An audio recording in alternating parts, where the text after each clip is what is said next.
Epic Entertainment Critics. I am Antoine. And I'm still James. Yeah, we just fresh off a movie. Went to see SuperFly, not the 1972 Ron O'Neal movie with the Curtis Mayfield soundtrack. The original SuperFly. This is the remake of SuperFly. I wasn't gonna see this movie, man. It ain't too much came out this week. Nothing I was too interested in. Incredibles 2 did come out, but we didn't have time to see that. We'll see that next time. Anyway, I wasn't gonna see this movie because I was like, right now we doing black exploitation movies. We just got done with having some superhero positive black people, kings and queens, black people, kings and queens. Now we're gonna see black people as pimps and pushers and prostitutes. I'm like, I don't see that negative shit right now. You know? Yeah, you know how it is. Hollywood got scared. So it was like, we gotta put these folks back in their place. I know. That's exactly what Hollywood was thinking. They're thinking like, they can be heroes and role models. We can't have that. What? Positive? No. Pimps, pushers, and prostitutes. Now we need some deadbeat dads. So I wasn't really interested, but I heard somebody else do a review on it, and there was stuff in this movie that I was like, you know what? I think I want to see this, and I respect them for trying to be different with it. Now this is Sony's pictures. Now Sony's got some misses on their record, and we're gonna get into to this movie and tell you if this is another one of those misses that Sony got on their record. Man, that's a long ass list. Yeah. So it was starring Trevor Jackson as your main character, Priest from Superfly. What's his anyway? It don't matter what his name is because I thought his name was Priest Andretti, but I could be wrong. But yeah, your main character, Trevor Jackson played your main character, Priest. And then, as everybody remember, he had his homeboy. He was his muscle. Was Eddie that was played by Jason Mitchell. A lot of people know him from Straight Outta Compton. Played Eazy-E character. And then you had some other decent names in there. Of course, this is being in Atlanta. You're gonna have a couple of Atlanta-based rappers. Big Boy was in there as the mayor. Don't worry, y'all. He was a crooked, fake mayor. All right, so let's talk about. Well, go ahead. I was gonna say he was kissing hands and shaking babies. Yeah. All right, so let's jump into this movie, man.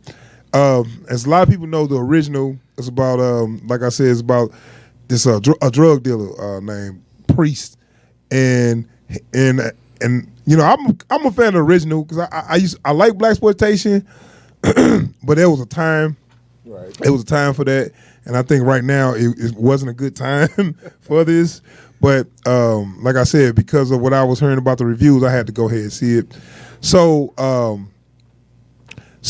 yeah, he was a drug dealer that wanted to make his one last score to get out the game. That was his whole the big one. Yeah, and that's kind of cliche where he's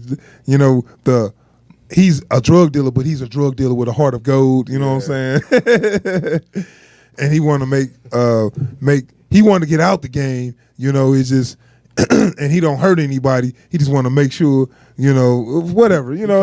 And they show him making sure everybody gets theirs. Yeah, stuff like that. I'm gonna ask you real quick, what you think of Trevor Jackson's performance as Priest? It was a little softer than I would have expected given the tone of the movie. Yeah, I mean, he can't really live up to Ron O'Neal, in my opinion. Yeah.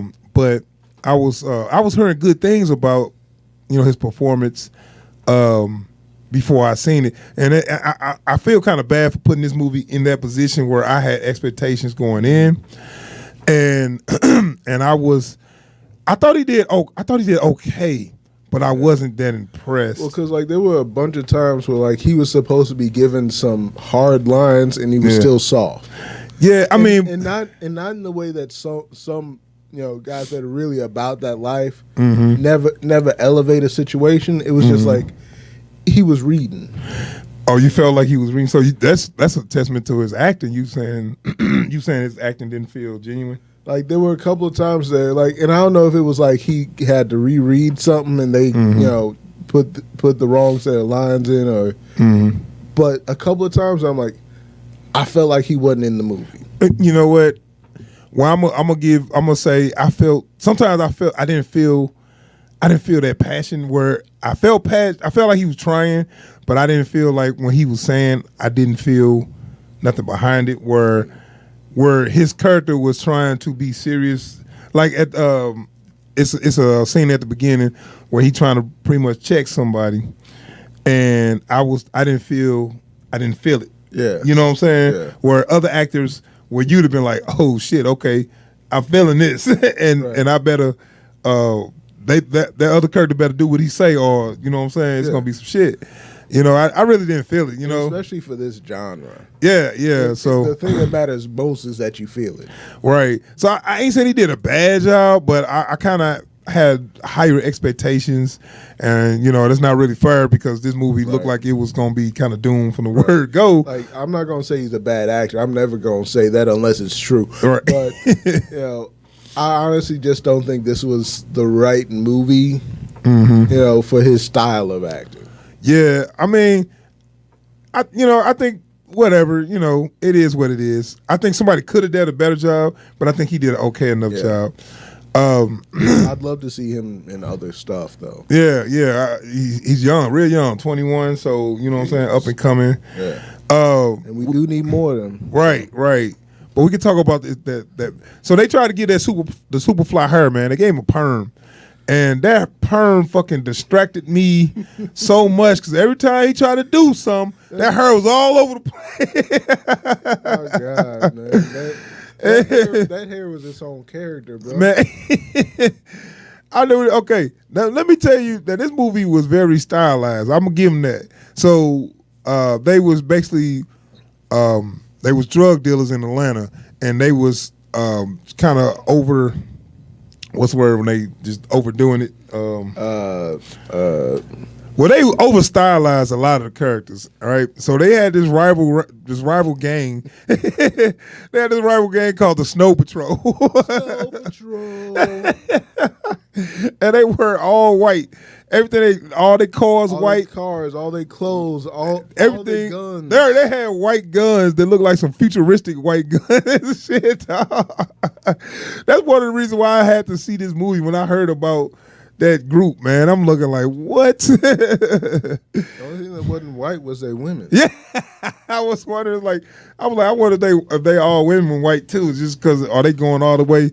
Because my boy, even when somebody died, my boy went to the funeral. I mean, he went to the funeral home like, man, I want a casket with all white with gold handles, or your ass gonna be in one of them caskets.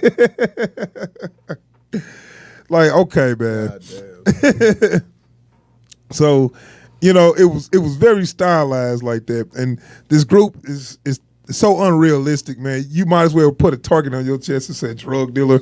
Yeah, like they were the distilled embodiment of a dude walking on the street and saying, "I sell cocaine." So, okay, it was a rival gang selling drugs or whatever, and you know, of course, what you do is the main protagonist, which is Priest. Some reason get into it with this gang, and that starts the conflict. So we can talk about a couple of characters, man, because Priest got two girlfriends. Yeah. He got two girls, which is kind of dope. I'll give him that. Two girlfriends that know about each other and they actually like each other. So it's like a whole thing with all three of them. They got some real polyamory going on. Yeah, that's the American dream. No?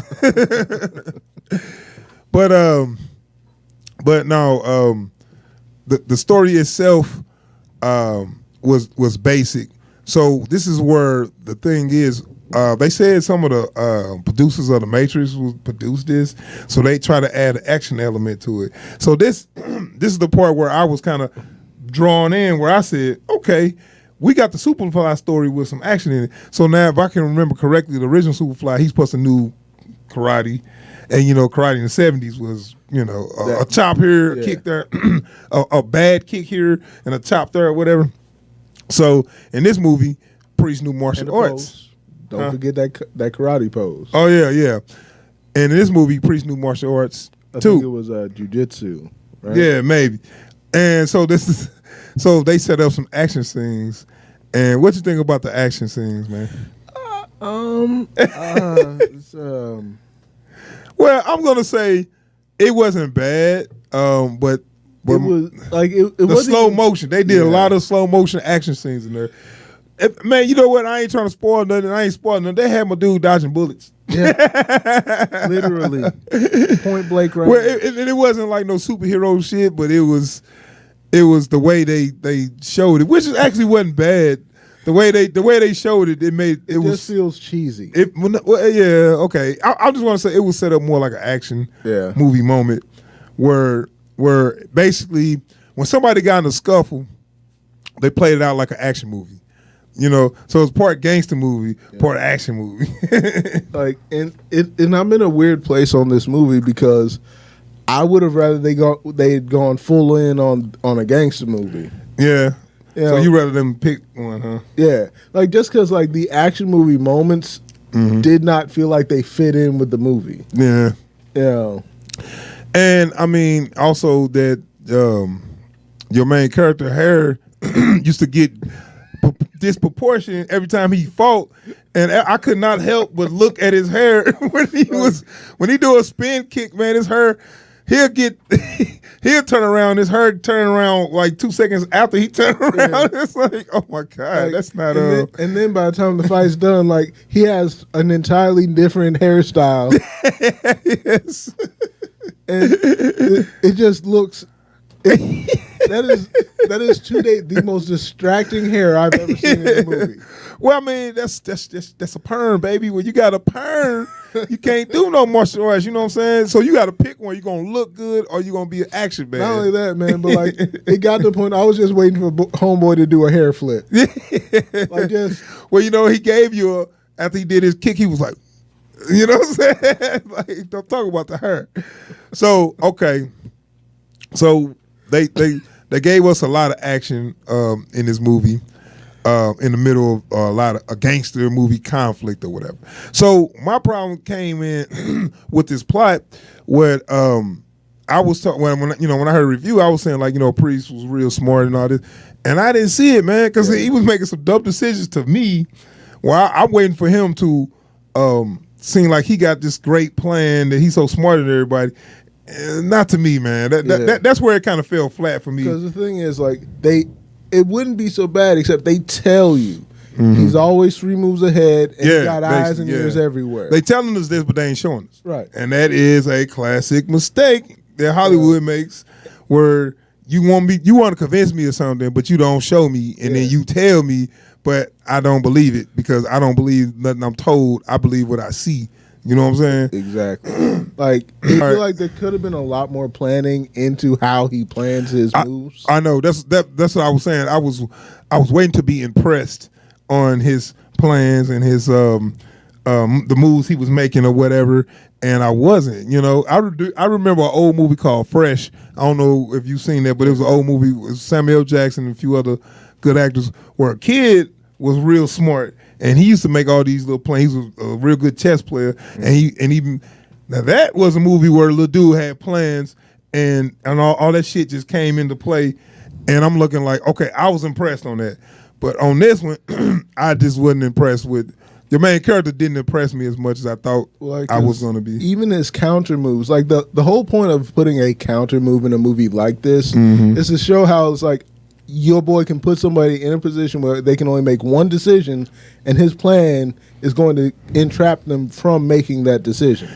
Yeah, I mean, it ends up feeling like when that stuff happens, it's like, oh no, it was an accident.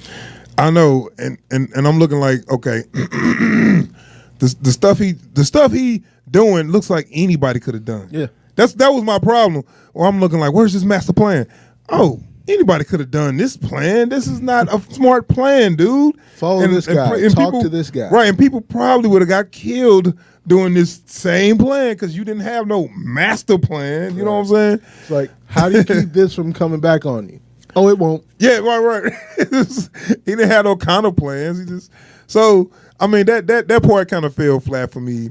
And we could talk about how a lot of this wrapped up where a movie like this, it's all gonna come to a head. You know what I'm saying? And I'm waiting on what's gonna really happen, because the best way to save a movie where it's not looking as good as you think it would be is to have that nice hit at the end that just like, whoa, okay. And it had to be a twist, but it could have been, okay, this is part of the plan, you know what I'm saying? Right. But it didn't happen like that. Because it's a given that at this point in the movie, they're going to tie up their loose ends. Mm-hmm. And how they do that will decide whether this is a good movie or a great movie. Right. That ending, if it was played better, it could have saved the movie, man.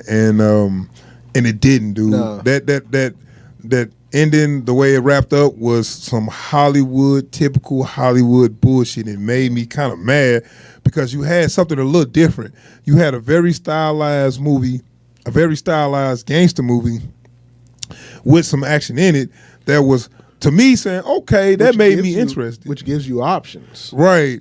And then you wrapped it up like a standard Hollywood movie. But before I get all the way to the end, I want to talk about that car chase. So, no action movie is complete without a car chase. And they had, they had their little car chase. Yeah. And what you think of that, first of all? I always hate car chases with supercars. Well, that car chase felt like a TV.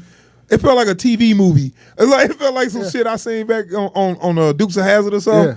Because, albeit, it was some decent stunts. It was some decent car stunts or whatever. Mm. But the way it was shot, it looked like a TV show. Yeah. You know what I'm saying? I'm looking like, come on, y'all, major studio. What the fuck? There was no weight to it at all. Yeah, but you can clearly tell that the people was not in those cars. Yeah. Hey, close up shot. Oh, they right behind us. I'm gonna get you. You know what I'm saying? Now show them shifting. Yes. I mean that. Also, I just want to make it known: paddle shifting will never be dramatic. Well, they did a little drifting in there, I guess. Kind of cool, I guess. I'm just saying, you do not impress anybody by paddle shifting. So, so let's talk about I remember saw that and I thought, like, what is he hitting, the nitrous or something? What is that? That's just yep. Okay. Anyway, he's talking about how they ended this, man. Where they wrapped it up where everybody can get their just desserts, and that's where like I said, I really got disappointed because it was this a Hollywood ending where the good guy is supposed to win. Yeah. And well, I mean your main protagonist, if you want to call him a good guy. And I was looking like, okay, this is my problem with this movie. You made me sit down and watch a movie where I really was I protested at the beginning because I knew that it was a step back for black cinema to me, because you keep on portraying black people in this negative light. But I was willing to say, okay, if it's a good movie and it's very stylistic like that, I was willing to overlook it and say, let me see for what it is, a good ass movie. But you missed the mark on a lot of chances that you had. And it was a lot of cliche things in there that pissed me off, where I'm thinking, like, I thought you was going to be different, but you fall into the same traps. And so I'm going to go ahead and give him my rating. So because of falling into those same Hollywood traps, I'm going to have to give this movie a whack. I wanted to give it at least an all right. But you know what? I'm going to take that back, man. I'm going to give it a low all right, because I had some enjoyment. I had some enjoyment in some of it, and I don't want to drop down to a whack, but the ending kind of pissed me off enough to say it was whack. But I'm going to say it was a low all right, meaning that I would suggest it to somebody just to watch, but not really say it was great. You know what I'm saying? Yeah. So I'm going to give it a low all right. That's where I'm at on this one. I gotta give this one a low all right. I definitely would have given it a whack, but like I found myself enjoying the show. Yeah, like And I think that's one of the things that they really stressed on this was trying to make it enjoyable because they did not believe in what they had. Mm-hmm. And so rather than making a solid go of it, trying to make the best version of this movie they could, it's like, look, just get some butts in some seats and make them have fun. Yeah. You know? And I feel like that's kind of Sony's only real move nowadays. Yeah. You know, so, and that's one of the reasons why we're always so disappointed when we see Sony on a picture is that's all they do. Okay, let's get this Hollywood BS in here. Right. You know, let's make them think that they're enjoying a movie. And it's like you ain't willing to try nothing new. When you do your writing, don't cue at the funeral, cue the crying woman. When the car chase down the street, cue the lady walking across the street with the stroller. Yeah. Like stop with that, man. Let's cue the black gangster now. Cue the everything was so by the numbers that I was like, damn it, man, because the style was there. It was different looking. And especially because it was so stylized, in a gangster movie, no less. They give you some leeway to do some really hardcore game-changing moves. Mm-hmm. And to take those moments where it's like, oh, they about to do something. Clearly they about to do something. And for them to back off and fall into that same paint by the numbers Hollywood BS. And then, go ahead. It's disappointing. Yeah, and then it's like, in the end, when you waiting on that big payoff, as this dude is a mastermind, he came up with these great plans that's gonna change the game, and it's like, that's what you got, man. Oh, I want to see all these actors though do something else. And it was directed by director X. He's a video, a music video director. That's that explains how stylized. Yeah, exactly. And produced by Future. I gotta look at that again. Maybe he just one of the producers. Because I did see some co-production, but he was headlining that. All right, so that is our review on SuperFly. The 2018 version of SuperFly was not better than the 1972 go watch the version. original.